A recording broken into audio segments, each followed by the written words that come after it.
Bismillahirrahmanirrahim. Assalamualaikum warahmatullahi wabarakatuh. Alhamdulillah, wassalatu wassalamu ala Rasulillah wa ala alihi wa ashabihi wa man walah wa ba'du. Baik, alhamdulillah Allah pertemukan kita kembali di pagi hari ini, pekan kelima, pekan yang jarang-jarang ada. Setahun berapa kali sih Pak pekan kelima itu? 2 apa 3 kali? Ya antara 2-3 kali gitu ya. Alhamdulillah bisa ketemu. Kemarin diingatkan oleh Pak Eko saat pekan kelima di blok AA. Siap insyaallah. Tapi bilang mau materi apa, katanya udah lanjutin aja diskusi tentang mazhab Syafi'i gitu ya. Dilanjutkan aja diskusinya tentang mazhab Syafi'i juga. Terus terang saya sudah lupa. Saya dulu nyampaikan mazhab Syafi'i tentang apa di sini itu Pak ya.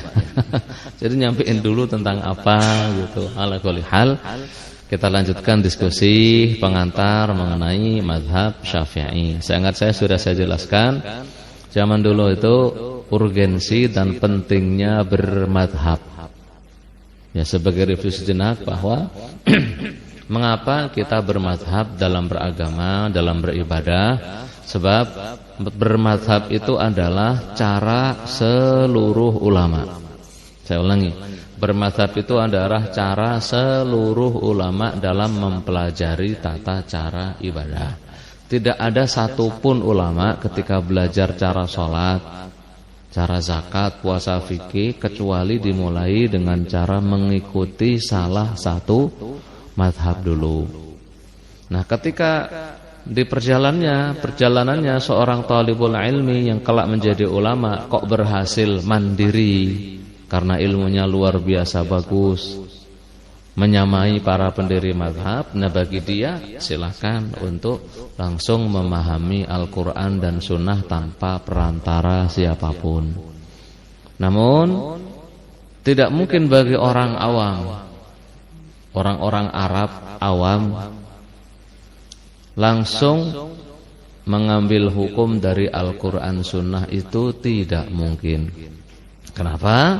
Terlalu kompleks alat yang harus dimiliki, terlalu banyak syarat-syarat dan kriteria yang harus dipenuhi. Itu bagi orang-orang Arab Pak.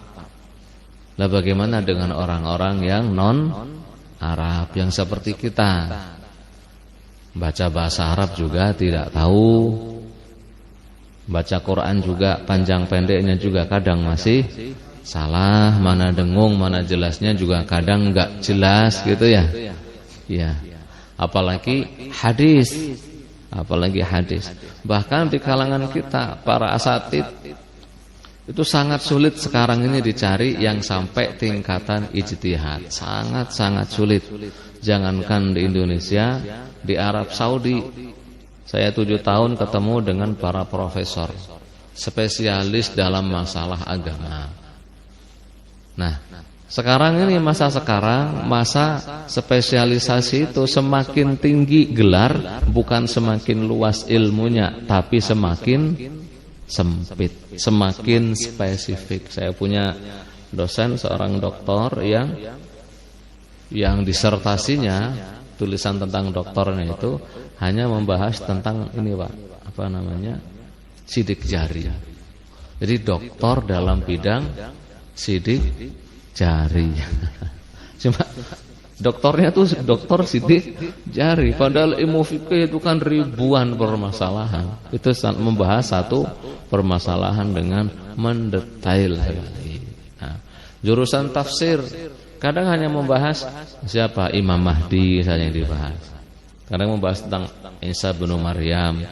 Kadang membahas tentang ciri-ciri kiamat secara umum.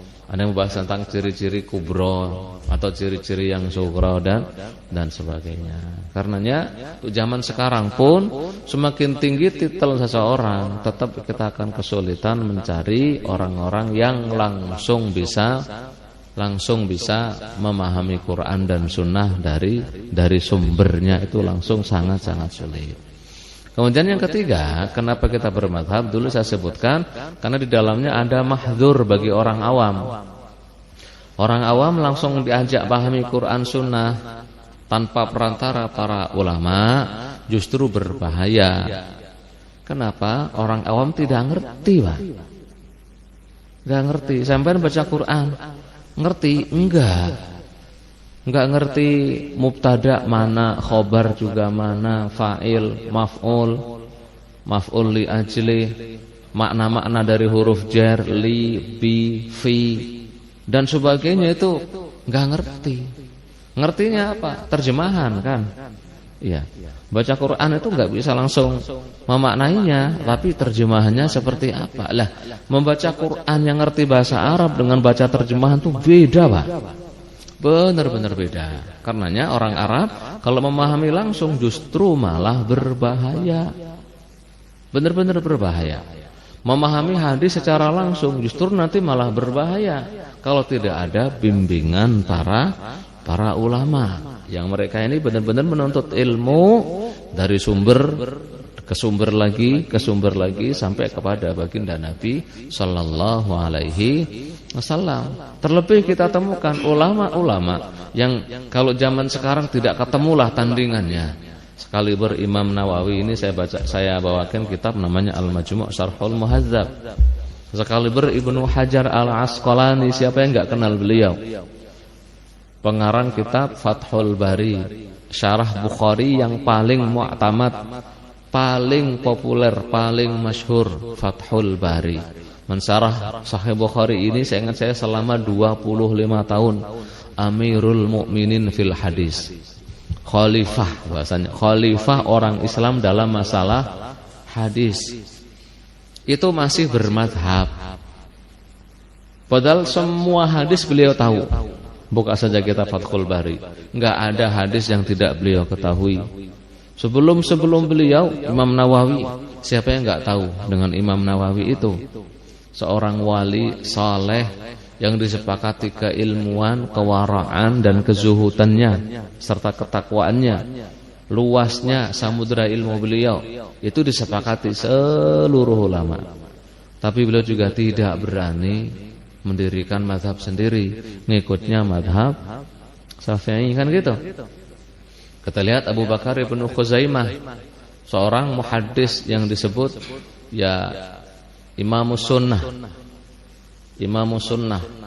Imamnya sunnah, imamnya ahli hadis di zamannya, itu juga mengikuti mazhab Abu Bakar Al-Baihaqi. Siapakah gak tahu juga ya kalau ahli ilmu maksudnya ya. Baihaqi itu benar-benar mausu'ah, ensiklopedi dalam masalah keilmuan. Punya kitab Al-Sunan Al-Kubra, Pak. Itu dicetak berapa puluh jilid sampai lupa saya itu, Pak, di rumah itu apa 20 sekian jilid, benar-benar banyak sekali itu. Itu juga tidak berani mencari mazhab sendiri, melainkan mengikuti para ulama. Terus kemudian kenapa kita bermazhab? Karena bermazhab itu adalah mengikuti salafus saleh. Rasul bersabda, sebaik-baik kurun adalah kurunku, yang setelahnya dan yang setelahnya salafus saleh.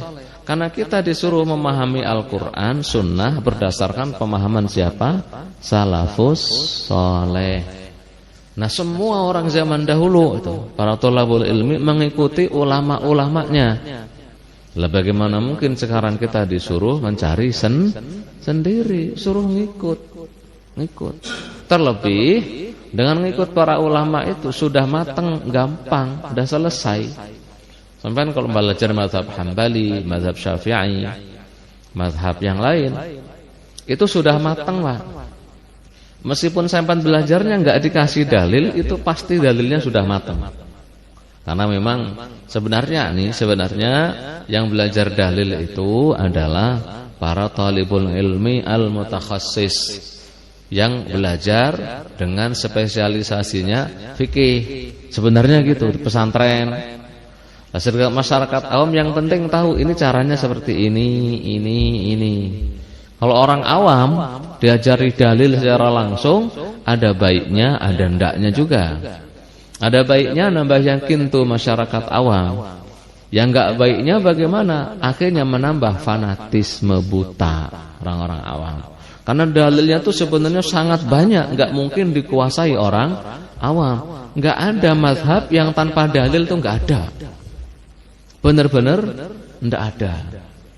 Nah, terus kemudian kalau belajar mazhab itu orangnya belajar fikih menggunakan mazhab, menyikapi permasalahan kontemporer secara proporsional, tidak ngawur.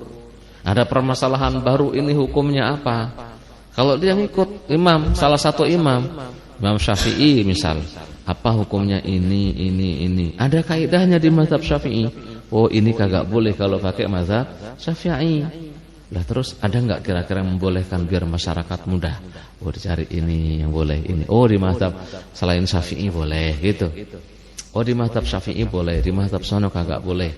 Kira-kira masyarakat bagaimana ini? Kesulitan enggak kalau difatwakan yang boleh atau sebaliknya kagak boleh? Nah, akhirnya seperti itu. Jadi kalau belajar mazhab, masalah-masalah baru yang muncul itu sudah tinggal masukin, sudah ada bingkainya apa? Ada cetakannya, masuk ke cetakan yang mana pasnya. Oh, ini pas berarti hukumnya seperti ini. Ini pas berarti hukumnya seperti ini. Jadi tidak gegabah ketika menghukumi perkara. Karena jika tidak mengerti kaidah berdalil, nanti ujung-ujungnya nih mohon maaf, sekali lagi mohon maaf, ada perkara baru pasti dibilang kagak boleh. Gitu. Kenapa enggak ada di zaman Nabi? Enggak seperti itu. Enggak seperti itu ilmu. Semua yang tidak ada di zaman Nabi, perkara-perkara baru harus ada hukum. Dan hukum itu tidak hanya boleh dan enggak boleh.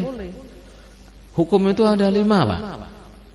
Ya, ada wajib, sunnah, terus makruh, mubah dan haram. Apa itu hukumnya? Dicocokkan. Tentu ada kaidahnya. Contohnya rokok. Ada enggak zaman Nabi rokok itu? Dijamin enggak ada. Dijamin rokok itu enggak ada. Bahkan rokok itu adanya setelah tahun berapa? 1000 Hijriah. Setelah tahun 1000 Hijriah, baru beberapa ratus tahun yang lalu. Sebelumnya enggak ada. Lah ini seluruh mazhab mencocokkan dengan kaidahnya. Ketika mencocokkan, tiap mazhab pun masih beda. Di satu mazhab itu kalau zaman dulu beda-beda.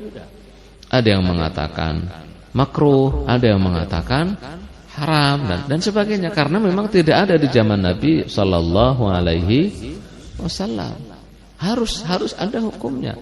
Memperluas tempat sa'i. Tempat sa'i itu, Pak, dulu kecil, tahu sa'i ya? Semoga kita bisa sering-sering mengunjungi Baitullah Haramain untuk haji umrah ya. Kecil, Pak. Ya inilah dibagi 2 ini, separuh masjid ini dibagi 2 untuk PP-nya. Sofa dan marwah wis kayak gitu dibagi 2 kecil. Kagak muat itu. Diluasin. Nah, perluasannya waduh berapa kali masjid ini gitu, satu lane-nya itu satu jalurnya. Kagak ada. Nah, terus bagaimana itu? Cari kaidah mazhab. Kalau di Syafi'iyah, para ulama punya kaidah la dharara wala dirar idza daqal amru ittasa al masyaqqatu tajlibu taisir. Kan gitu diperluas sekarang. Bukannya diperluas, dibuat tingkat. Iya. Lah hukumnya sa'i yang tidak tempat aslinya bagaimana kalau di lantai berapa itu? Kan gitu. Sama seperti mabit di Mina, Pak. Mina itu, Pak, sekarang udah sesak. Musim haji itu Mina sesak. Saking sesaknya orang Saudi ngalah. Nah, mereka memperluas Muzdalifah. Ya. Jadi Minanya itu diperluas sampai bangun kemah-kemah di Muzdalifah. Lalu itu bagaimana? Kagak ada tuh zaman Nabi. Bener-bener gak ada.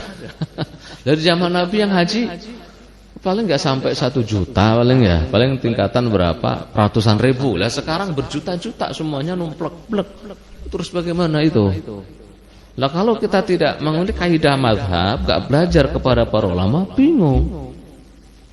Ya karena ada kaidah Rasul, oh seperti ini, seperti itu. Ketemu jawabannya ya.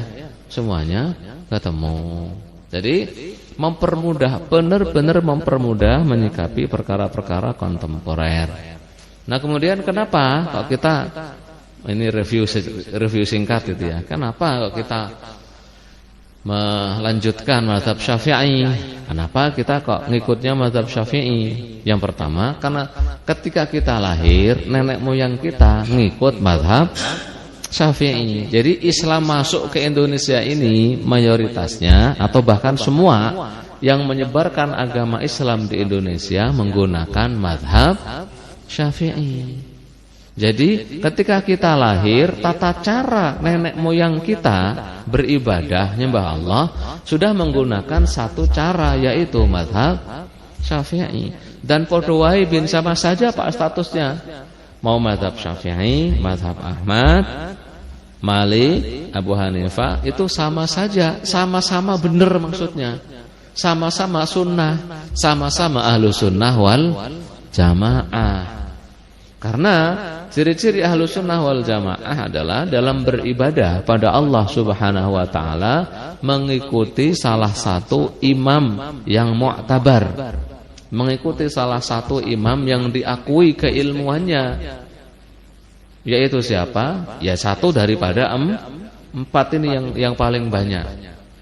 Kalau di Yaman ada lagi mazhab yang lain. Di negara Arab mungkin ada, tapi secara global 4, salah mengikuti salah satu dari 4. Jadi sampai kami dipeseni oleh para ulama di Saudi, para syuyukh, para ustadznya, nanti kalau pulang ke negeri-negeri kalian tidak perlu ribut mengenai mazhab. Oh ya, di Saudi sekarang udah saya jelaskan dulu bahwa di Saudi sekarang itu juga saking bingungnya, saking banyaknya pendapat, Saudi itu datang dengan sebuah gebrakan baru meninggalkan mazhab. Tapi kemudian bingung. Kenapa bingung? Lah meninggalkan mazhab yang awalnya 4 sekarang di Saudi menjadi puluhan. Karena setiap syekh punya pendapat pribadi. Syekh fulan, syekh guru kami Syekh Sa'ad bin Turki Khaslan, Syekh Sa'ad As-Tasri gitu. Nanti para syuyukh yang lain Syekh Saleh Al-Fauzan, atau para syuyukh sebelumnya Syekh Muhammad bin Saleh Al-Utsaimin atau Syekh Saleh Al-Utsaimin. Saya ngambil sanad dari Syekh Saleh Al-Utsaimin itu. Syekh Abdullah Al-Sa'ad dan sebagainya lah, Abdul Muhsin Al-Badr dan sebagainya. Nah itu Abdul Karim Khudair dan lain-lain itu punya pilihan masing-masing. Iya. Semuanya mengklaim sesuai dengan Quran, sunnah. Lah mending zaman dulu cuma 4 tuh. Loh sekarang kalau ke sono satu negara saja itu udah beda-beda, Pak. Pakai tasbih, ada yang bilang bid'ah, ada yang bilang sunnah. Lah terus yang mana yang benar itu? Tasbih cuma sekedar tasbih gitu. Belum perkara-perkara yang lain. Beda-beda, Pak. Itu baru fikih. Nanti belum masalah akidah. Beda-beda juga. Jangan dikira kagak ada bedanya. Gitu ya. Karena ketika pulang ke Indonesia mayoritasnya apa? Syafi'i. Udah dengan Syafi'i aja. Udah sesuai sunnah, sesuai. Kebenaran itu enggak akan keluar dari 4 mazhab ini. Kalau kata Ibnu Taimiyah zaman dulu, kebenaran itu enggak akan keluar dari 4 mazhab. Ya kalau enggak semuanya benar, berarti salah satu atau 2 atau mayoritasnya benar gitu. Itu kalau kenapa kita ngikuti mazhab Syafi'i. Yang kedua, kenapa ngikuti mazhab Syafi'i? Ya karena memang mazhab Syafi'i itu salah satu mazhab yang mu'tabar. Maksudnya mu'tabar gini, mazhab Syafi'i itu mazhab yang hidup. Dari awal lahir sampai sekarang hidup, Pak, dijaga kelestariannya. Apakah benar ini pendapat Syafi'i? Dicari, Pak. Kalau tidak benar dibilang enggak, ini bukan mazhab Syafi'i. Salah satu ulama Malikiyah nukil bahwa Imam Syafi'i itu membolehkan berhubungan badan dengan istri lewat dubur. Nukil salah satu ulama Malikiyah. Ulama-ulama Syafi'iyah semuanya langsung berteriak, "Oh, kamu offside. Itu dusta atas nama Syafi'i." Enggak bisa, enggak boleh. Kata Imam Al-Mawardi, Imam Al-Muzani dan sebagainya, Imam Syafi'i mengharamkan hal tersebut di 5 kitabnya. Oh, langsung. Iya. Diteliti benar. Imam Syafi'i membolehkan atau tidak mengirim Quran, bacaan Quran kepada orang yang sudah meninggal, kepada mayat, boleh atau enggak? Ada dua riwayat, diteliti benar. Riwayat pertama riwayatnya Rabi', riwayatnya Muzani, riwayatnya Puti, murid-murid dan Syafi'i mengatakan tidak sampai. Gitu. Riwayat kedua riwayat Az-Za'farani dalam kitab Sunan At-Tirmidzi, dikatakan oleh Imam Syafi'i sampai. Yang mana dipilih ini? Iya kan? Ini kalau ada dua, Imam Syafi'i punya dua qaul. Yang dipilih yang mana? Ulama Syafi'iyah nanti yang berhak untuk menentukan. Oh, mayoritasnya kami mengatakan sampai kepada mayit. Karena Imam Syafi'i memperbolehkan, bahkan menganjurkan baca Quran di kuburan. Sanadnya sahih. Gitu. Dianjurkan oleh Imam Syafi'i baca Quran di kuburan biar yang dikubur itu mendapat berkah. Berdasarkan hadis-hadis sahih, sebagian sahabat menganjurkan atau berpesan untuk dibacain ayat-ayat Quran di kuburan. Berdasarkan qiyas dengan pelepah kurma yang dibelah ditaruh di atas kuburan oleh Nabi sallallahu alaihi wasallam. Jadi jelas, Pak. Diteliti. Jangankan kok Imam Syafi'i, zaman sekarang ini banyak, Pak, orang berdusta atas nama mazhab Syafi'i. Langsung kami sekat. Langsung kami semprit, offside. Ya, seorang ustadz dengan gagah beraninya gitu mengatakan Imam Nawawi tidak mensunnahkan talafut bin niyah. Enggak perlu nawaitu atau usolli fardhu subhi. Enggak sunnah di mazhab Syafi'i dikul oleh Imam Nawawi dalam kitab Al-Majmu'. Kita semprit, prit, kamu berdusta atas nama Nawawi. Oh, dan dia juga enggak minta maaf. Udah jelas-jelas bohong, berdusta atas nama ulama, enggak minta maaf. Salah satu ustadz juga dengan gampangnya pede bawa kitab Al-Um Imam Nawawi. Oh, baca. Imam Syafi'i itu menganjurkan sholat tarawih 11 rakaat. Oh, buaya dia. Dibaca, udah bacanya gelepotan salah-salah. Lah ternyata yang dibaca itu bab sholat witir. Bukan sholat tarawih. Ya Allah ya Rabb. Ya disemprit sama orang-orang Syafi'iyah. Prit, ngawur kamu. Ya, disemprit. Karena agama itu terjaga, Pak. Agama itu melalui para pembawanya dijaga. Jelas. Jadi kalau mengikuti satu mazhab Syafi'i, itu kita tahu mana yang mazhab Syafi'i, mana yang bukan, sudah diteliti. Berbeda kalau mazhab bukan Syafi'i, bukan Ahmad, bukan Malik, bukan Abu Hanifah, enggak jelas. Karenanya Imam Ibnu Rajab Al-Hambali ngarang kitab Dhammut Tibai Ghairi Madzahibil Arba'ah. Celaan bagi yang mengikuti selain 4 mazhab. Kenapa? Enggak jelas itu. Mengikuti mazhabnya Tsauri, Abu Tsaur. Atau mengikuti mazhabnya Hasan Al-Basri, mengikuti mazhabnya Umar bin Abdul Aziz. Siapa yang menjamin itu pendapatnya mereka benar-benar? Iya. Karena kita bukan pengikutnya, enggak ada murid-muridnya. Udah berapa tahun terputus baru diteliti. Iya kalau benar, kalau enggak. Gitu dipahami ya. Yang ketiga, kenapa kita mengikuti mazhab Syafi'i? Karena mazhab Syafi'i matang duluan. Benar-benar matang duluan. Ya tentunya semuanya juga matang. 4 mazhab itu semuanya sudah matang. Tapi yang matang duluan tidak dipungkiri mazhab Syafi'i dan mazhab Hanafi. Matang. Saking matangnya semuanya itu ya, semuanya memuji mazhab Syafi'i itu sudah matang duluan. Dari ilmu usul fikih Imam Syafi'i langsung yang ngarang. Ilmu ikhtilaful hadis Imam Syafi'i langsung ngarang. Ilmu fikih Imam Syafi'i memang ngarang juga fikih. Ilmu hadis punya karangan hadis. Ngarang tafsir, ngarang juga tentang tafsir, semuanya. Gitu. Tentang sahih atau dhaifnya hadis, yang termasuk orang yang pertama-tama kali mengusulkan penelitian hadis dengan mendetail, yang diterima hanya yang sahih saja, itu Imam Syafi'i. Matang benar-benar sudah dari awal. Baik. Selanjutnya, siapa Imam Syafi'i itu? Imam Syafi'i adalah ya Muhammad bin Idris, ya Muhammad bin Idris bin Al-Abbas bin Utsman bin Syafi' bin Sa'ib bin Abdullah bin Abdi Yazid bin Hashim bin Al-Muttalib bin Abdi Manaf bin Qusay Al-Qurashi Al-Muttalibi Asy-Syafi'i. Jadi Imam Syafi'i itu satu-satunya imam 4 yang berasal dari Quraisy, dari Bani Hashim. Ya, satu-satunya. Karenanya kata ulama Syafi'iyah, kita ngikut Syafi'i itu salah satunya mengamalkan hadis Nabi. Rasulullah bersabda, al-a'immatu min Quraisy. Imam-imam itu sebaiknya gitu ya, enggak harus gitu. Sebaiknya dari Quraisy. Dan dari 4 imam itu, yang dari Quraisy siapa? Ya Imam Syafi'i. Dalam sebuah hadis masyhur, baginda Nabi SAW bersabda, bakal ada seorang laki-laki, seorang pemuda yang memenuhi dunia Islam dengan ilmunya. Pemuda tersebut dari Quraisy.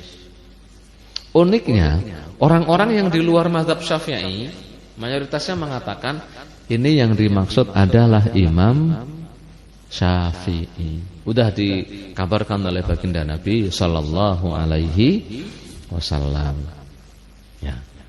Karenanya ya memang tidak salah gitu. Orang ikuti mazhab Syafi'i tidak salah.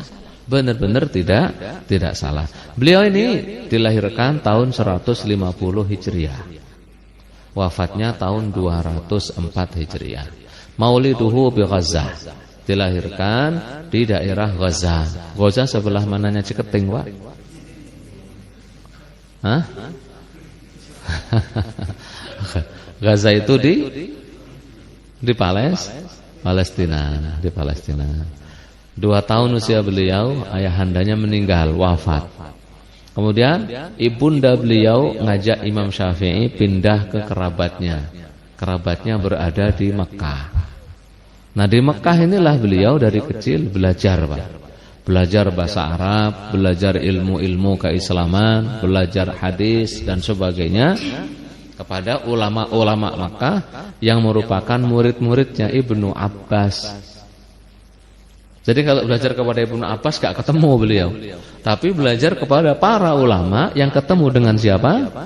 Ibnu Abbas di Mekah itu. Saking briliannya beliau ini, Pak. Imam Syafi'i usia 15 tahun sudah disuruh jadi mufti. Mufti itu kalau di Arab, Pak, orang yang berhak menentukan, berhak menjawab halal dan haram. Menentukan kalau berantem mana yang benar itu namanya mufti gitu. Iya. Iya, rujukannya seluruh ulama. Guru-gurunya itu mengatakan, kamu silakan berfatwa. Usianya baru berapa? 15 tahun. Karena mengapa? Hafal Qur'annya usia 7 tahun. Setelah itu hafal hadis ribuan hadis. Kalau kata Ibnu Khuzaimah, untuk hadis hukum, hadis yang berkaitan dengan hukum, tidak ada satupun yang tidak diketahui Imam Syafi'i. Hadis berkaitan hukum. Ini dibuktikan oleh Imam Al-Baihaqi. Imam Baihaqi itu meneliti pendapat-pendapat Imam Syafi'i yang dinisbatkan, disampaikan kepada baginda Nabi. Diteliti apakah benar sampai ke Nabi. Semuanya benar, Pak. Imam Baihaqi punya kitab namanya Ma'rifatus Sunani wal Athar. 8 jilid jangan saya, dengan tulisan yang kecil-kecil sekali. Itu meneliti pendapat-pendapat yang disampaikan Imam Syafi'i dari jalur riwayat. Semuanya nyambung ke Nabi sallallahu alaihi wasallam. Jangan heran usia 15 tahun sudah jadi mufti. Istilahnya di Mekah saat itu beliau usia 15 tahun, seluruh ulama sudah angkat topi, sudah kamu sudah jadi ulama. Standarnya sama dengan kami, silakan berfatwa. Udah selesai, udah kagak ada lagi yang bisa ngajari beliau. Usia berapa? 15 tahun itu. 15 tahun. Kemudian beliau belajar lagi, belajar bahasa Arab. Ya, di kabilah-kabilah hingga menjadi referensi bahasa Arab, Pak. Jadi kalau kita belajar fikih, referensinya Quran, sunnah, hadis, ijma', qiyas gitu kan. Nah, Quran, sunnah, ijma, qiyas. Nah kalau belajar bahasa Arab, referensinya apa? Rujukan bahasa Arab itu apa? Ya ucapan orang-orang Arab zaman terdahulu sebelum masa perubahan. Ketika orang Arab masih menggunakan bahasa fusha. Salah satu referensi bahasa Arab adalah ucapan Imam Syafi'i, Pak. Ya. Jadi kenapa kita membaca fa'il marfu gitu? Maf'ul kok mansub? Isim muannas kalau mansub kok malah di kasroh? Itu salah satunya adalah ucapan Syafi'i. Karena kalau Imam Syafi'i ngomong bahasa Arab pasti benar, Pak. Pasti benar. Imam Syafi'i kalau ngomong bahasa Arab wis pasti benar, dijamin benar. Karena beliau adalah referensi. Sampai kata seorang ahli bahasa Arab namanya Imam Al-Asma'i mengagung-agungkan Imam Syafi'i ini. Benar-benar referensi dalam masalah bahasa Arab. Kurang, akhirnya beliau mencari guru di Madinah. Di Madinah saat itu ada madhab yang sudah menyebar seluruh penduduk Madinah dan yang ke arah Afrika sono, Pak. Ke arah Mesir, ke arah sono, ke arah Afrika sono, sampai ke Maghrib, Maroko, sampai kepada Andalusia. Andalus itu sekarang apa namanya? Spanyol, ya. Itu mengikuti mazhab ini, mazhabnya Imam Malik. Imam Malik punya karya namanya Kitab Al-Muwatta, kitab yang fenomenal. Beliau ambil kitab Muwatta, dihafalkan cuma saya ingat saya 10 hari atau 2 minggu, 2 pekan, usbu'ain. Hafal kitab Al-Muwatta. Yang isinya juga ribuan hadis juga, Pak. Dihafalkan cuma 2 pekan. Datang ke Imam Malik. Takut awalnya ke Imam Malik karena masih muda mau belajar kepada Imam Malik. Minta syafaat kepada, syafaat itu minta tolong kepada wali Al-Madinah, gubernur Madinah. Tolong antarkan saya ke Imam Malik, saya ingin belajar. Gitu ceritanya. Kata wali Madinah ini, kata gubernur Madinah, saya kalau ketemu Imam Malik itu sungkan, takut saya. Nah, kata gubernur ini, lebih baik saya ketemu dengan singa deh gitu. Daripada ketemu Imam Malik. Itu para ulama zaman dulu banyak benar-benar disegeni oleh para penguasa. Benar-benar segan gitu. Tapi ya karena Imam Syafi'i minta, benar dianterin. Sampai di depan rumahnya diketok, bilang ini saya mengantarkan seorang anak yang ingin belajar ke antum, kesampaian. Kata Imam Malik ya dalam riwayatnya, saya enggak butuh perantara-perantara seperti ini. Kalau mau belajar datang aja, udah. Datang ke majelis ilmu saya, enggak perlu perantara-perantara. Ya wis.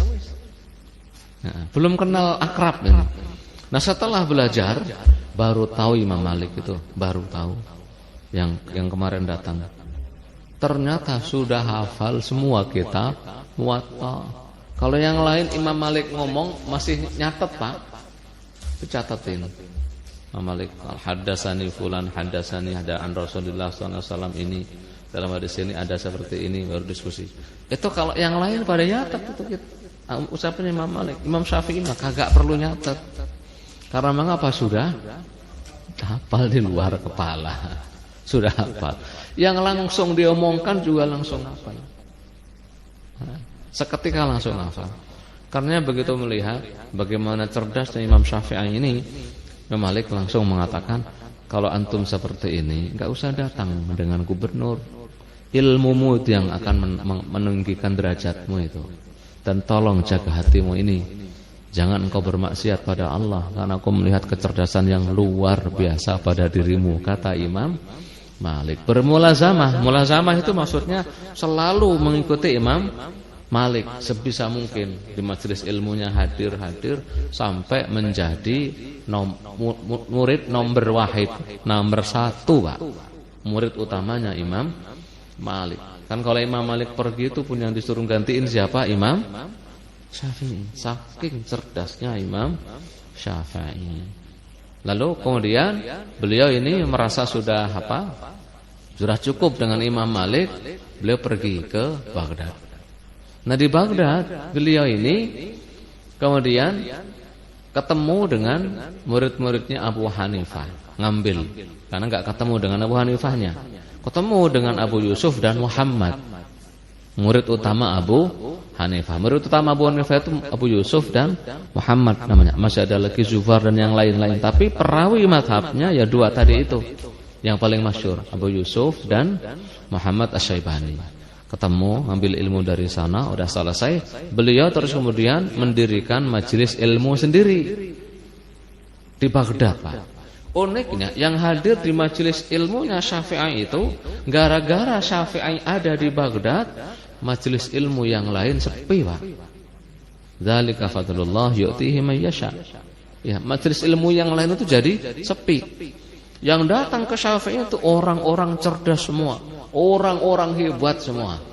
Dan rata-rata muridnya Imam Syafi'i di Baghdad jadi para mujtahid. Mujtahid itu orang yang mendirikan mazhab sendiri. Iya. Jadi murid-muridnya saja jadi ahli ijtihad, apalagi gurunya Imam Syafi'i.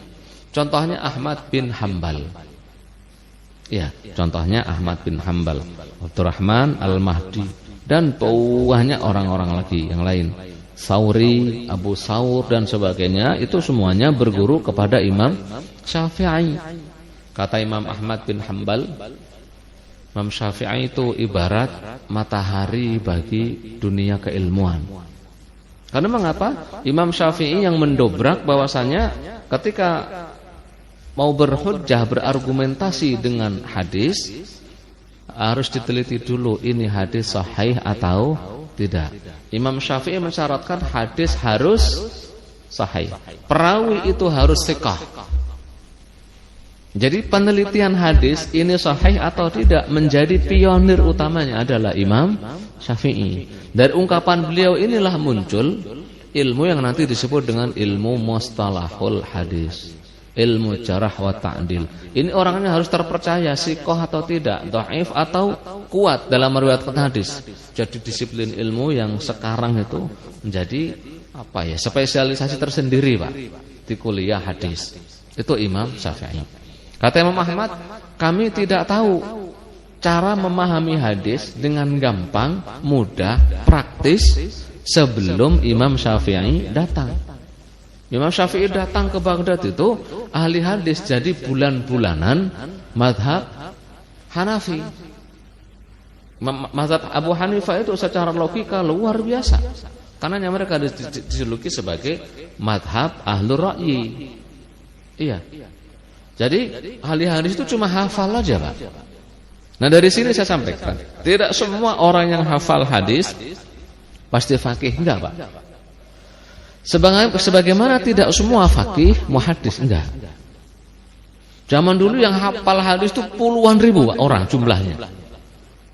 Tapi bagaimana pemahamannya enggak tahu, Pak. Taunya juga haddatsani fulan, qala haddatsana fulan, qala haddatsana fulan, qala haddatsana fulan, qala haddatsanya mungkin Zuhri, qala haddatsana mungkin siapa gitu dari para sahabat an Rasulullah sallallahu alaihi wasallam. Ini maksudnya apa? Pada enggak tahu.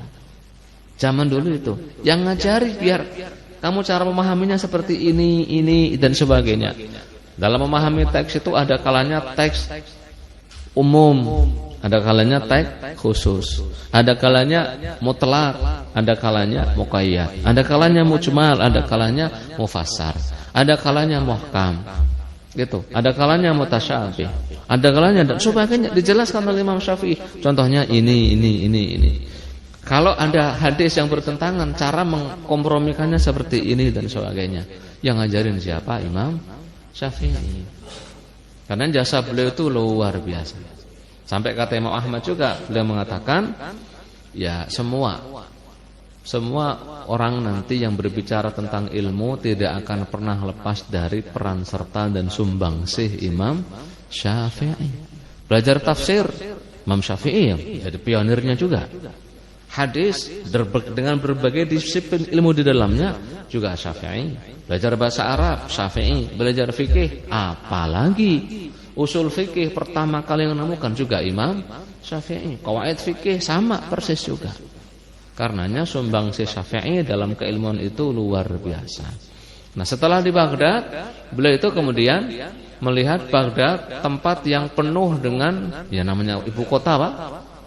Ibu kota itu dari zaman dulu, Pak, tempat berantem, beradu argumentasi.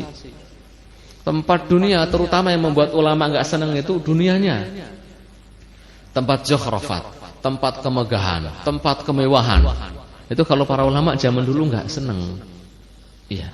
Karena beliau pindah ke tempat yang baru, yaitu ke Mesir. Nah, di Mesir beliau merevisi mazhabnya. Ketika di Baghdad itu disebut sebagai qaul qadim, pendapat yang lama. Di Mesir ngarang buku lagi, namanya Kitab Al-Um ada. Yang sampai ke kita adalah kebanyakan karyanya Syafi'i yang di Mesir. Dulu di Baghdad sudah punya kitab dan banyak.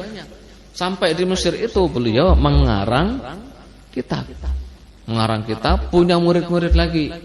Yang sekarang di Mesir ini murid-muridnya khusus mengkhidmah mazhab Syafi'i.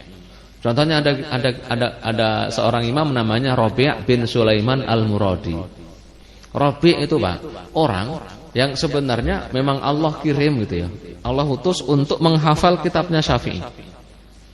Kalau dijelas di awal-awal ketemu Imam Syafi'i itu, Pak, sulit sekali memahami. Sampai kata beliau, aku pernah diterangkan suatu permasalahan, dijelaskan sampai diulangi berpuluh-puluh kali oleh Imam Syafi'i hingga paham. Akhirnya terbiasa jadi orang alim. Rabi' bin Sulaiman Al-Muradi. Ini rawi kutubas Syafi'i. Enggak hanya hafal hadis, enggak hanya hafal Quran dan ribuan bahkan puluhan ratusan ribu hadis hafal tuh Rabi' bin Sulaiman Al-Muradi. Tapi hafal kitabnya Imam Syafi'i. Hafal kitab, Pak. Ulama-ulama Syafi'i itu sampai hafal kitabnya Syafi'i. Dan itu enggak hanya satu, hampir semua muridnya hafal kitabnya Syafi'i. Rabi' bin Sulaiman itu nanti setelah Imam Syafi'i meninggal, kata para ulama, saya melihat 700 orang. Minimal 700 orang tiap harinya datang menemui Rabi' bin Sulaiman Al-Muradi untuk mendengar kitabnya Asy-Syafi'i. Yang lain-lainnya enggak hanya hafal kitabnya, ngerti, faham, bahkan meringkas. Yang belum ada di kitab Asy-Syafi'i, dalam tulisannya Imam Syafi'i ditambahi. Contohnya Imam Al-Muzani dan Imam Al-Buwaiti, murid-muridnya beliau ini. Selevel dengan Imam Ahmad masanya. Ngeringkes mazhab Syafi'i dalam ringkesan, oh ini dan sebagainya. Di Mesir inilah beliau tutup usia tahun 204 Hijriah. Makamnya juga ada di Mesir. Ada yang pernah ke Mesir? Pak Haji mana Pak Haji? Udah pernah Pak Haji ke Mesir? Pernah. Udah berkunjung ke makam Imam Syafi'i? Iya. Malah saya belum, Pak. Ya semoga doakan saya pengen sebenarnya ke Mesir gitu ya, pengen ke Mesir, pengen mengunjungi makamnya Imam Asy-Syafi'i. Terjaga sampai sekarang masih ada, Pak, makam itu. Yang meneruskan mazhabnya ya banyak sekali. Iya. Ahli hadis mayoritasnya adalah bermadzhab Syafi'i, Pak. Ahlu sunnah wal jamaah mayoritas saya bermadzhab 4 itu. Ahlu sunnah wal jamaah. Dan uniknya mazhab Syafi'i itu adalah mazhab terbesar kedua seluruh dunia hingga saat ini. Yang paling besar adalah pengikut mazhab Hanafiyah. Karena kekhilafahan terakhir yaitu kekhilafahan Turki Utsmani itu bermadzhab resmi mazhab Hanafiyah. Kalau sampai pernah dengar Salahuddin Al-Ayyubi, pernah dengar? Pernah dengar ya? Itu orang yang membebaskan Palestina, ya. Itu beliau mazhabnya Syafi'i. Siapa? Salahuddin Al-Ayyubi. Beliau yang dulu zamannya getol, ya, getol dengan sungguh-sungguh menyebarkan mazhab Syafi'i di dinasti Ayyubiyah di seluruh kesultanan Salahuddin Al-Ayyubi, Kesultanan Ayyubiyah itu diajarkan mazhab Syafi'i. Nah, mazhab Syafi'i itu penyebarannya di mana? Penyebarannya yang paling banyak adalah di Mesir, kemudian di Baghdad zaman dulu dan di Khurasan. Khurasan itu Iran ke sono, Pak. Ya, Iran ke sono itu disebut Khurasan. Masuk Iran ke sono lah, ke belakang sono, ke arah Rusia sono. Itu disebut Khurasan. Itu yang paling banyak nyebarnya zaman dulu. Nah kemudian menyebar kemana? Ke Hijaz. Ke Hijaz, ke Mekah dan ke Madinah. Dari Mekah menyebar ke Yaman. Nah, di Yaman sampai sekarang penganut mazhab Syafi'i itu juga sangat banyak sekali. Di Saudi masih banyak yang bermazhab Syafi'i. Pusatnya di daerah penganut 4 mazhab. Satu provinsi namanya Ahsa. Nah, itu di situ masih banyak sampai sekarang ulama-ulama Syafi'iyahnya. Ya. Dulu kalau di Mekah Madinah itu juga jelas. Dulu mufti yang paling masyhur di Madinah namanya Syekh Sulaiman Al-Qurdi gitu. Kalau yang di Mekah namanya Syekh Zaini Dahlan. Cuma karena Saudi memang mengadopsi la madhab, tidak boleh ada madhab, akhirnya kalau di Mekah Madinah seolah-olah tergusur, Pak. Tergusur dengan pemahaman tidak bermadhab. Lalu di Mesir itu juga kuat sekali madhab Syafi'i, makamnya juga ada di sono. Kalau ke Afrika, ke daerah-daerah yang pinggiran pantai, Pak. Seperti Somalia. Somalia itu mazhab Syafi'inya kuat sekali, Pak. Ya. Somalia dan daerah-daerah yang pinggiran pantai. Kemudian ke Asia Tenggara. Di mana? Termasuknya di Melayu, Indonesia, terus Malaysia, Brunei, Darussalam, kemana lagi? Singapura gitu ya. Kemana lagi? Dan itu banyak mazhab Syafi'inya. Karenanya ketika dihitung-hitung mazhab Syafi'i itu mazhab terbesar kedua. Nah, kalau untuk India, Pakistan, Bangladesh, Turki itu mazhabnya adalah mazhab Abu Hanifah. Nah, sedangkan mazhab Malik sekarang ini yang masih menerapkan mazhab Malik adalah negara-negara Afrika yang dekat dengan Eropa sono. Yaitu seperti Tunisia, Maroko. Nah, itu mazhabnya apa? Maliki. Mauritania itu mazhabnya Maliki. Seperti itu. Nah, mazhab Hambali paling sedikit memang. Paling sedikit, apalagi sekarang mazhab Hambali itu terus apa ya istilahnya? Tergerus dengan pemahaman tarjih. Tergerus dengan pemahaman tarjih yang digaungkan oleh ulama-ulama Saudi itu sendiri ya. Wallahu a'lam bishawab. Nah, itu mungkin sebagai penutupan ya terkait dengan mazhab Syafi'i, bahwa itu adalah salah satu mazhab yang mu'tabar, mazhab yang diakui keabsahannya. Kalau kita ngikut mazhab Syafi'i dijamin pasti ikut salafus soleh, pasti, Pak. Pasti. Karena Imam Syafi'i itu termasuk salafus soleh. Hidup masih di masa keemasan Islam. Disepakati keilmuannya, ketakwaannya, kesolehannya, kedalaman, keluasan ilmunya, kezuhudan, kewaraan dan kebaikannya. Wallahu a'lam bishawab. Ada diskusi, mangga silakan. Pada puasa enggak, Pak? Kemarin ya. Nah, kalau enggak puasa, ini masjid kayaknya enggak begitu kaya nih masjid ya. Bercanda, kalau masjid yang kaya itu ada gorengannya biasanya gitu ya. Belum matang kali. Iya.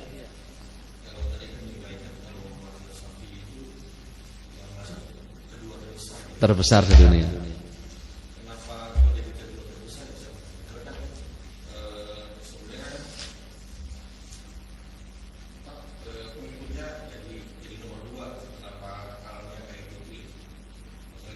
Kenapa kok nggak nomor 1, nomor 2? Karena banyak awamil, banyak faktor. Salah satu faktor yang paling mendorong menyebarnya mazhab adalah dukungan penguasa. Ya, jadi kekhilafan terbesar terakhir itu adalah dinasti Turki Utsmani kan, dinasti Utsmaniyah. Itu juga Ahlus Sunnah wal Jamaah Utsmaniyah itu. Dan mereka mengadopsi secara resmi untuk undang-undang negaranya pakai mazhab Syafi'i. Mazhab Hanafi. Makanya yang menyebar ya mazhab Hanafi. Tapi tetap mazhab Syafi'i tetap menyebar, tetap lestari. Di Indonesia ini kesultanan zaman dulu, sultanan apa namanya? Demak gitu ya. Terus kemudian Pajang, kemudian Mataram, Kesultanan Cirebon, dan kan banyak kesultanan ya, banyak kerajaan Islam. Dan ulama-ulamanya itu menggunakan mazhab Syafi'i.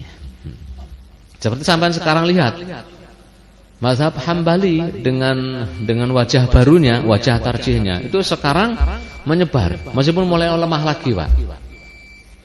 Mulai tahun 90-an sampai 2000 awal itu seolah-olah kuat. Di Indonesia itu seolah-olah yang masuk ke media sosial, masuk ke televisi adalah lulusan Saudi, menggebrak dengan gerakan baru, gerakan yang namanya enggak pakai mazhab, kembali kepada Quran dan iya kan gitu. Tapi seiring dengan majunya teknologi medsos, semua punya TV masing-masing kan. Iya. Kalau dulu yang punya TV itu yang punya duit. Iya mana? Isinya ini, siarannya. Nah sekarang yang punya TV itu yang mau ngomong di YouTube.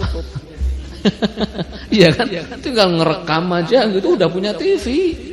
Saya aja punya TV, Pak.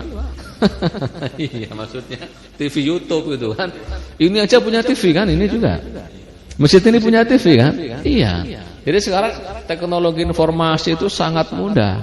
Lah, dulu ketika tahun 90-an, 2000-an awal itu kan didominasi oleh lulusan Saudi yang menggalakkan konsep tarjih. Ya saya enggak menyalahkan, silahkan monggo. Orang-orang punya konsep masing-masing. Tapi sekarang enggak, Pak. Kelihatan ternyata sok-sokan tarjih ternyata ilmunya juga masih dipertanyakan. Menceritakan tentang apa ternyata salah gitu kan. Ditanya tentang rukun wudu cuma 2. Lah itu gimana ceritanya itu kan? Rukun wudu kok cuma 2? Padahal seluruh ulama minimal wudu itu kan 4. Cuci muka, kedua tangan, ngusap kepala dan basuh kaki. Lah ini rukun wudu cuma 2. Waduh. Ngajak ke Quran Sunnah giliran ngajari wudu saja juga salah. Lah gimana itu? Akhirnya masyarakat sudah semakin sekarang berimbang bahkan kalah mulai akhirnya. Iya kan? Enggak seperti zaman dulu gitu, gaungnya ngaji. Enggak, sekarang Pak, biasa aja gitu. Iya, biasa. Sekarang udah ketahuan bahwasanya orang pada kembali ke mazhab lagi karena mau enggak mau. Nah, meskipun doktor, meskipun profesor ujung-ujungnya ilmunya lah cuma kayak gitu. Mau dibandingkan dengan Nawawi jauh. Jangankan kok dengan Imam Syafi'i, dengan Nawawi saja jauh sekali. Baca kitabnya aja kadang masih belepotan, fatwanya kadang juga masih ngawur, kaidahnya apa juga enggak tahu gitu. Iya. Wallah alam gitu Pak nggih? Iya. Iya.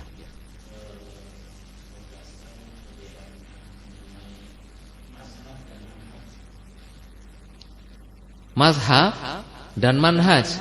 Manhaj itu metodologi, Pak. Jadi masih umum. Kalimat manhaj itu adalah umum, metodologi. Nah, sedangkan mazhab itu suatu pendapat yang sudah suatu pendapat dalam permasalahan tertentu. Jelas. Jadi kayak mazhab Syafi'i dalam masalah kunut. Apa? Oh, sunnah. Untuk subuh. Selain subuh enggak sunnah kecuali kalau ada peristiwa yang membuat orang Islam mungkin sedih atau bencana, ada peristiwa alam, bencana alam dan sebagainya, baru sunnah kunut. Selebihnya enggak. Dalilnya apa? Ini. Jadi sebuah mazhab, pendapat yang diamalkan oleh orang dengan jelas gitu. Sedangkan manhaj itu adalah kalimat yang sampai sekarang masih ambigu, enggak ada jelas, enggak ada kejelasan. Sampean pernah dengar Islam Nusantara, Pak? Pernah dengar? Apa definisi dari Islam Nusantara itu? Enggak ada jelas kan? Enggak ada. Sama seperti manhaj. Manhaj itu sebuah kalimat yang tidak jelas apa maksudnya. Kemudian dipakai menghantam orang-orang yang berbeda dengan mereka. Ngaji di mana? Ngaji sama Ustadz Khazin. Wow, jangan itu. Manhajnya bermasalah. Nah, nanti akan seperti itu. Manhajnya bermasalah. Iya kan? Manhaj. Jadi kalimat yang sebenarnya arti nahaja, yanhaju, manhaj itu adalah metodologi. Nah, metodologi apa? Nah, kalau metodologi penafsiran manhajul mufassirin. Kan gitu. Kalau metodologi ahli hadis manhajul muhaddisin. Iya kan? Kalau manhaj dalam akidah, manhaj ulama al-aqaid, manhaj metodologi dalam masalah apa, gitu. Nah, sekarang ada yang memaknai manhaj itu adalah metodologi dalam memahami akidah. Jadi kalau ada orang bilang Jangan kesonolah itu manhajnya enggak benar. Itu biasanya dimaksud akidahnya enggak benar. Tapi enggak benar itu menurut siapa? Kan gitu. Menurut dia gitu. Belum tentu menurut semuanya. Akhirnya, nah kalau kita mau buka-bukaan, dari mana kalimat manhaj itu muncul? Zaman sekarang aja Pak. Untuk mengajarkan asobiyah, fanatisme buta kepada masyarakat. Masyarakat dilarang ikuti Syafi'i, dilarang ikut Ahmad. Kalau kalian seperti itu manhajnya enggak benar, itu berarti ta'assub. Yang benar adalah kita harus kembali kepada Quran dan Sunnah. Ini manhaj yang benar. Katanya gitu. Lala cuma itu manhaj yang mana gitu loh. Manhajnya sopo yang dipakai? Iya kan? Manhajnya Ustadz Fulan, berarti kita enggak boleh ngikuti Syafi'i, suruh ngikuti Ustadz Fulan tadi. Lah emang kowe sopo Ustadz gitu ya? Lah kon sopo? Sampean siapa? Antum itu siapa? Man ant gitu bilang. Siapa sampean? Nah gitu. Nah kita bilang, karena ada bilang mazhab Soekarno. Iya kan? Mazhab Soekarno. Ketika ada orang bilang mazhab Soekarno, semuanya ribut. Mazhabnya sopo gitu. Lah tapi ujung-ujungnya ada bilang ketika mengajarkan fikih enggak merujuk ke Syafi'i, enggak merujuk ke Ahmad, merujuknya ke Syekh Fulan. Syekh Fulan gitu. Lah itu juga mazhabnya siapa? Coba sekarang apa hukum memakai emas bagi perempuan? Apa hukumnya Pak? Boleh enggak perempuan pakai emas? Boleh enggak? Boleh. Kata Syekh Albani, pakai emas perempuan kalau bentuknya itu bulat enggak boleh. Yang bentuknya bulat. Lah itu mazhabnya siapa coba? Coba mazhabnya siapa coba? Enggak ada yang mengharamkan seperti itu, enggak ada Pak.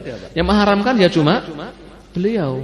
Cuma beliau mengatakan aku mengajak kepada Quran dan Sunnah, tinggalkan hadis dhaif, hanya hadis sahih. Ini udah aku pilih hadis sahihnya. Loh kok enak men gitu kan? Enak men bilang tinggalkan ini hadis yang sudah aku bilang ini dhaif. Pakai yang hadis sahih saja. Sahih menurut dia, dhaif menurut dia. Kemudian berfatwa yang belum pernah ada tuh sebiji pun ulama berfatwa seperti itu belum ada. Kita ribut kalau ada mazhab Soekarno. Giliran ada mazhab Albani enggak ribut. Objektif enggak seperti itu. Enggak objektif Pak. Namanya haji seluruh ulama itu ijma. Haji itu boleh dengan 3 cara. Boleh hanya haji saja, namanya haji ifrad.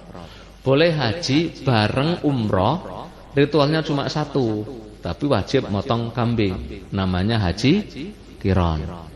Boleh haji dan umroh, caranya umroh dulu, setelah itu tahallul, tamattu, bersenang-senang dulu, baru haji, namanya haji tamattu. Itu ijma seluruh ulama, haji dengan 3 cara ini boleh. Datang Syekh Albani mengatakan haji hanya boleh tamattu. Iya, tapi kita enggak ribut kan? Enggak ribut karena dibungkus dengan ini manhaj Quran Sunnah. Ini manhaj yang benar, enggak taklid. Enggak boleh taklid kepada Syafi'i, boleh taklid kepada Albani. Benar enggak seperti itu retorikanya? Enggak benar, Pak. Podo-podo manhajnya bermasalah juga itu. Iya. Nah, buka puasa enggak perlu yakin matahari udah tenggelam. Yang penting matahari sudah kagak kelihatan udah boleh buka. Syekh Albani bilang seperti itu. Iya, teman saya cerita, temannya muridnya langsung pelakunya. Ngaku langsung ketemu. Kami lagi belajar dengan Syekh Nasiruddin Al-Albani di Gurun Pasir lagi Nusha, rekreasi gitu saat Ramadan. Belum waktunya maghrib udah diajak berbuka. Kan di Saudi itu kan ada jam jelas ini Pak ya. Jam maghrib itu udah ada waktunya, udah jelas dihitung gitu, jelas sesuai dengan aturannya. Belum waktunya maghrib udah ngajak buka, alasannya matahari sudah enggak kelihatan. Ayo, nah itu mazhabnya siapa? Manhajnya siapa seperti itu? Belum lagi itu masih banyak puluhan di sini Pak. Contohnya Pak. Jadi jangan gampang-gampang terkecoh dengan istilah manhaj. Itu kalimat enggak jelas. Ulama itu kalau ngarang fikih, hadis, akidah, enggak ada. Itu manhaj itu kalau bahasa saya istilah bid'ah malah. Karena mengapa dipakai untuk mengkotak-kotakkan umat. Enggak ada. Coba dari zaman dulu ulama yang nulis buku namanya Manhaj ada enggak gitu? Enggak ada, Pak. Zaman sekarang aja. Zaman sekarang. Ketika muncul klaim kita harus kembali kepada Quran Sunnah. Emang ada? Kalau boleh saya tanya, ada enggak orang yang melarang dan tidak setuju bahwa umat Islam harus kembali kepada Quran dan Sunnah? Ada enggak? Kafir, Pak, kalau sampai menolak itu. Enggak ada kan? Enggak ada. Permasalahannya kembali kepada Al-Quran dan Sunnah pakai metode siapa? Metodemu gitu. Kan enggak juga kan? Metode siapa yang dipakai? Nah, akhirnya semuanya mengklaim kepada Quran dan Sunnah, ternyata kok ribut, saling ribut. Itulah di situ muncul kalimat manhaj. Itu manhajnya enggak benar, manhajnya enggak. Yang benar manhajnya siapa? Saya, gitu maksudnya gitu.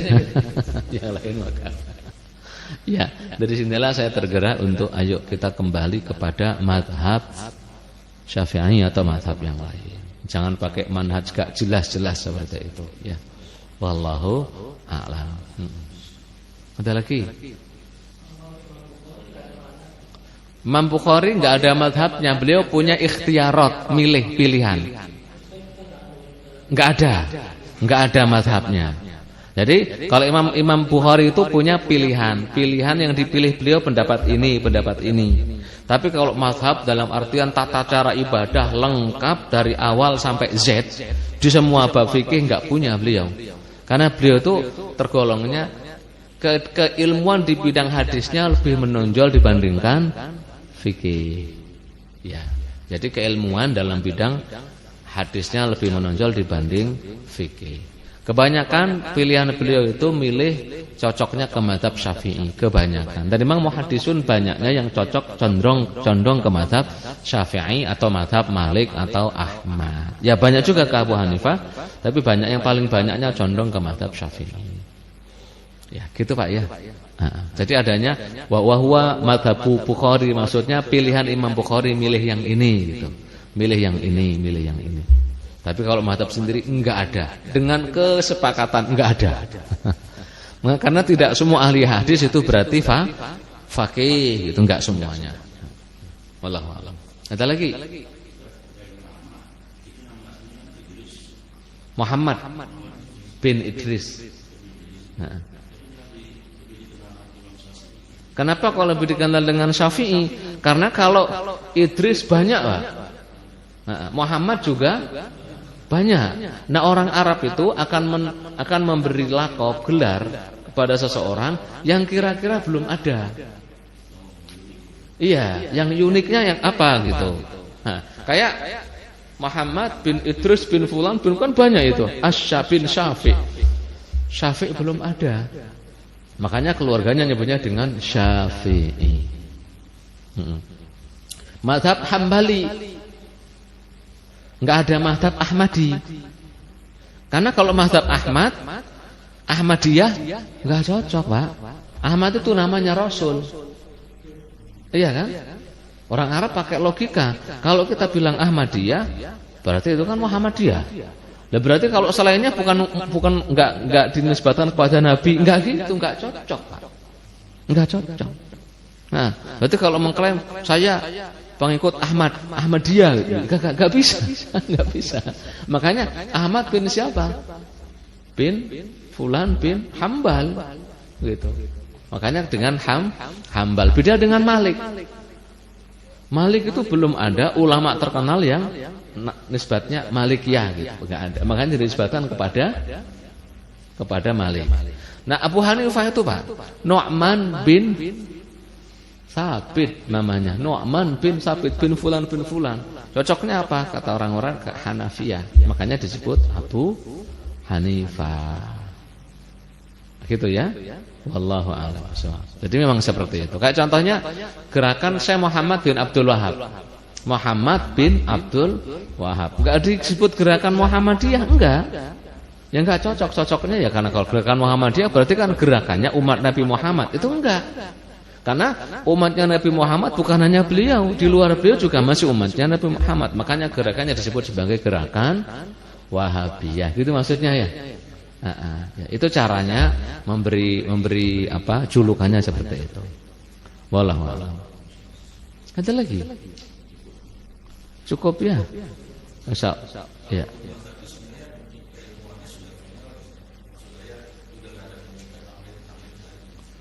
Kalau yang zaman dahulu sudah final.